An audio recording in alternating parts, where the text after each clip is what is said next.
Okay, so good morning. So para sa tatalakayin natin ngayon ay tungkol ito sa pagkilala sa mga opinyon o katotohanan. O ang lesson na ito ay tungkol sa ano ang kahulugan ng katotohanan at opinyon at siyempre kung ano yung pinagkaiba nilang dalawa. Ano? Okay, so unahin na natin ang katotohanan. Ang katotohanan ay isang pahayag na nagsasaad ng ideya o pangyayaring napatunayan at tanggap ng lahat na totoo at hindi napasubalian kahit sa ibang lugar. Pag sinabi nating katotohanan, sa madalit sabi, ito ay totoo. Ito ay totoong nangyari. Ito ay napatunayan. Pag sinabi nating napatunayan, pwedeng napatunayan ng science, napatunayan ng math, or halimbawa nito ay lahat ng mga subjects na itinuturo ng inyong mga teacher, sa bawat araw natin sa school, So, hindi ito nagbabago at maaaring i-verify ang pagkamakatotohanan nito sa ibang sanggunian tulad ng mga babasahin at mga taong nakasaksi nito. Kapag sinabi nating katotohanan ang isang bagay, ito ay totoo, hindi nito kailangan ng paliwanag kasi, ito ay mga pahayag na talaga namang, napatunayan. Ang puwede nating mga ilagay dito na mga panandang pahayag ay ayon sa, tulad ng, hinggil sa, ukol sa, ayan. So anuhin muna natin, bigyan naman natin ng kahulugan ang opinyon. Ang opinyon naman ay isang pananaw ng isang tao o pangkat na maaaring totoo pero puwedeng pasubalian ng iba. So iba naman 'pag sinabi nating opinyon, kasi ang opinyon ito may pagkakataon na tama siya, ngunit may pagkakataon na puwede siyang salungatin ng iba o yun nga, pasubalian ng iba. Ito rin ay isang paniniwala na mas malakas pa sa impresyon, mas mahina sa positibong kaalaman at batay sa obserbasyon at eksperimento.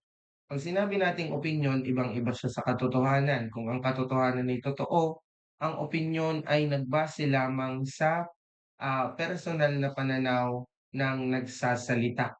Maaaring para sa akin ang isang bagay ay tama dahil yun nga ang opinyon ko, ngunit dahil isa nga siyang opinyon, puwede siyang salungatin o pasubalian ng iba.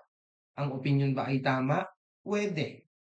Ngunit may pagkakataon na ang opinyon din naman ay mali. Kaya nga siya ay sinasabing personal na pananaw lamang.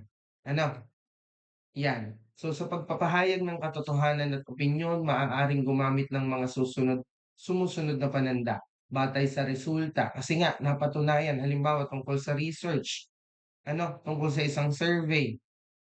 Dahil sa lumabas na resulta, hindi natin puwede yung, baguhin.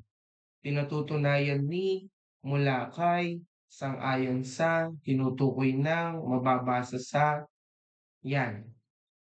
Halimbawa, batay sa tala ng Department of Education, unti-unti nang nababawasan ang mga out of school youth.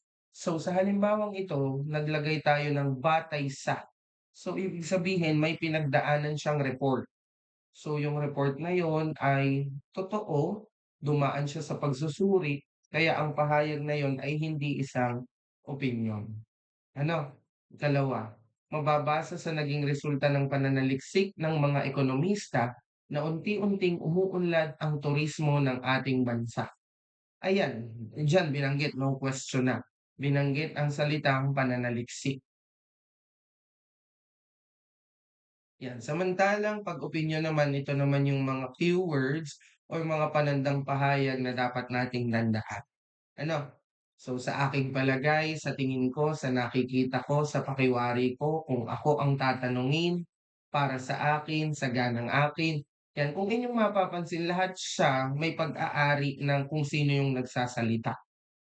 Kahit kayo din naman kapag kayo ay hinihingan ng opinyon kalimitan sa mga una niyong sinasabi, sa palagay ko po, sa akin pong tingin, sa tingin ko, ayan. So 'pag gano'n ang isang pahayag, so isa siyang, opinyon.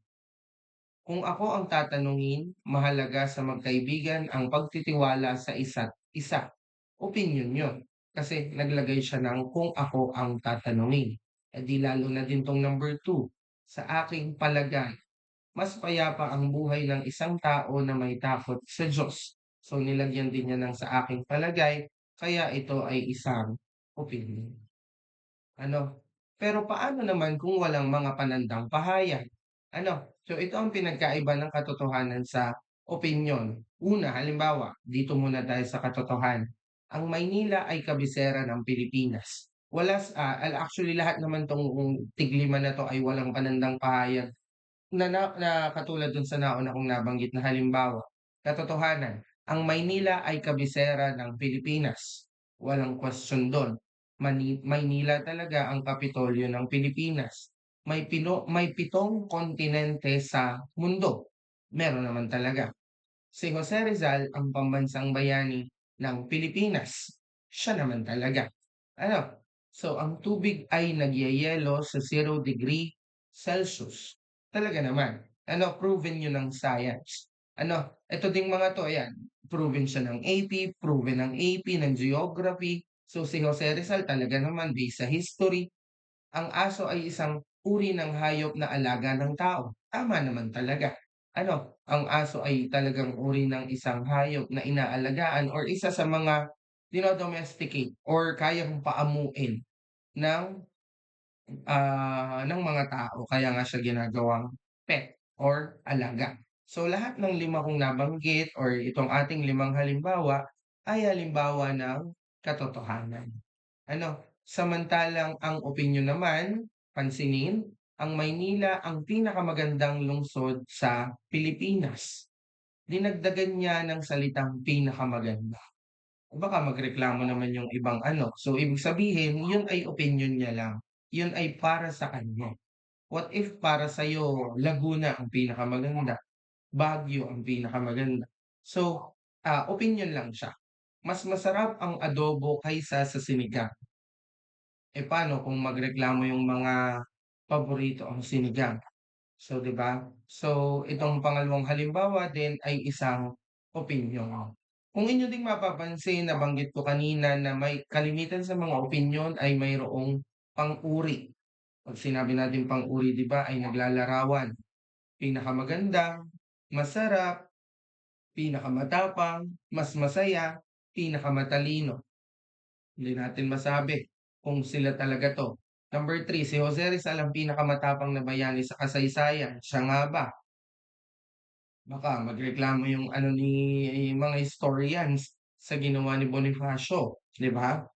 Ang tag-init ay mas masaya kaysa sa tag-ulan, 'di ba? Eh, ako kung akong tatanungin, depende. Ano, ang aso ang pinakamatalinong alagang hayop. Aso lang ba ang natuturuan? Aso lang ba ang kayang mag-isip, kayang i-train? Paano kung kaya ding i-train ang pusa at iba pang alagang hayop? Ano, so pansinin ang pinagkaiba ng katotohanan sa opinyon. Ano, so ulitin lamang natin, yung sinabi nating katotohanan, hindi na nito kailangan ng paliwanag. Ano, proven na siya ng isang pag-aaral, ng isang subject. Ano, samantalang ang isang opinyon ay depende lamang sa personal na pananaw ng nagsasalita. Ano, so yun ang ating lesson tungkol sa katotohanan at opinyon.